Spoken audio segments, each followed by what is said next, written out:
সব latest update পেতে subscribe করুন আমাদের চ্যানেলে আর বেল আইকনে ক্লিক করতে ভুলবেন না। जो बंगाल का गौरव है उसको पुनः स्थापित करने के लिए भी हम कटिबद्ध भी हैं और वचनबद्ध भी हैं।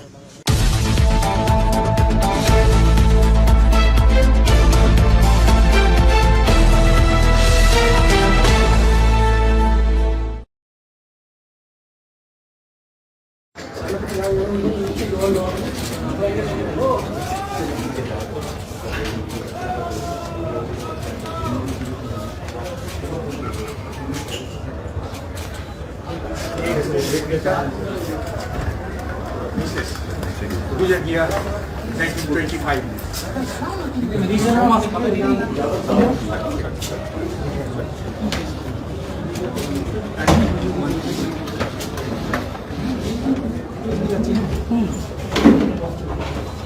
This is great soil.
जोश का ये देखिए जोश क्या है।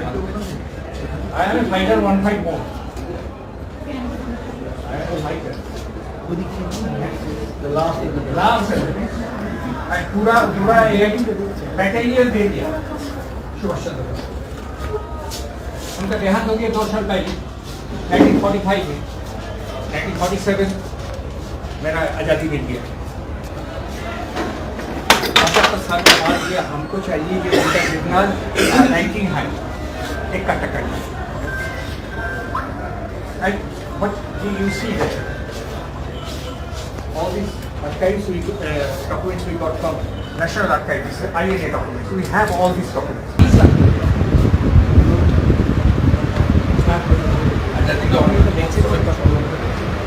आजादी की अमृत महोत्सव में उन्नार डिस्कवरी को कोई बात नहीं।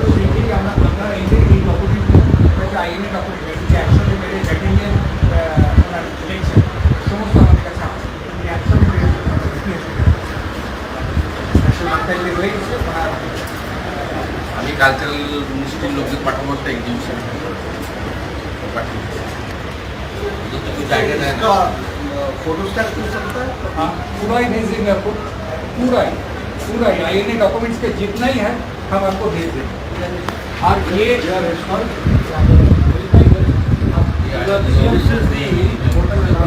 impressions of Ras Bihari Bose from England. रास बिहारी बोस जी, उनके कर्म भूमि पर आने का सौभाग्य प्राप्त हुआ और हम सब जानते हैं कि बंगाल जो क्रांतिकारियों की भूमि रही,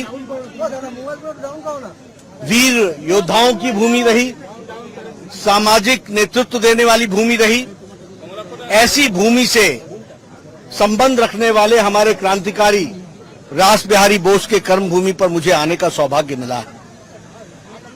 अमृत महोत्सव के अवसर पर महान देशभक्तों, जिन्होंने देश की सेवा के लिए अपना सर्वस्व लगाया, उनके स्थानों पर जाकर, उनके कर्म स्थान पर जाकर उनके जन्म स्थान पर जाकर उनको याद करना, यह एक भारतीय जनता पार्टी के कार्यकर्ता के रूप में हमें हमारी जिम्मेवारी भी है और साथ ही साथ वीर योद्धाओं को नमन करना, याद करना, यह भी हमको प्रेरणा देता है। आज जब मैं यहां आया हूं तो हम महान क्रांतिकारी रास बिहारी बोस जी को याद करते हैं। हमें मालूम है कि उन्होंने ब्रिटिशर्स के खिलाफ, विदेशी ताकतों के खिलाफ, बर्तानिया के खिलाफ एक बहुत ही महत्वपूर्ण लड़ाई लड़ी थी और क्रांतिकारी वीर के रूप में उन्होंने क्रांतिकारी के बीज भी यहां बोए थे।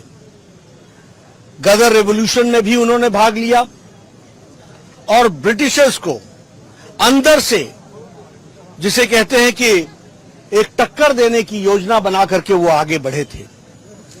हमें यह भी सबको ज्ञात है कि उन्होंने आजाद हिंद फौज, जो इंडियन मिलिट्री आर्मी के नाम से जानी जाती थी, उसकी नींव रखी थी, जिसे नेताजी सुभाष चंद्र बोस ने एक अखिल भारतीय स्वरूप दिया।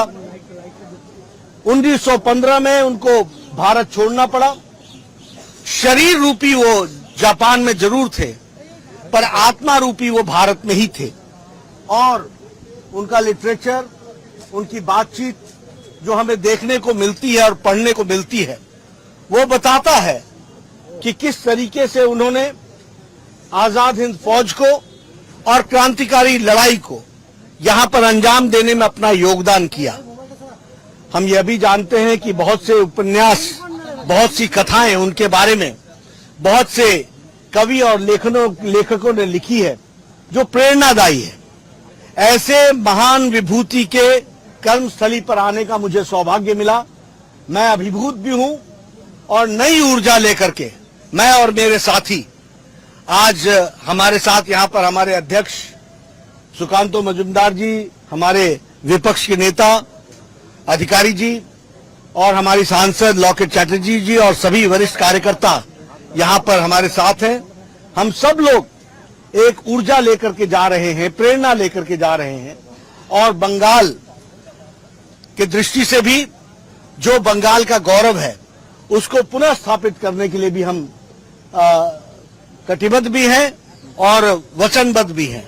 तो उस कार्य को भी करने में हम कोई कसर नहीं छोड़ने वाले हैं। लेकिन ऐसी प्रेरणा हमको ऐसे वीर सपूतों के कर्मस्थली पर आकर के ही मिलती है, इसलिए मैं अपने आप को बहुत भाग्यशाली समझता हूँ। भारत माता की, भारत माता की, बीजेपी बीजेपी बीजेपी जिंदाबाद।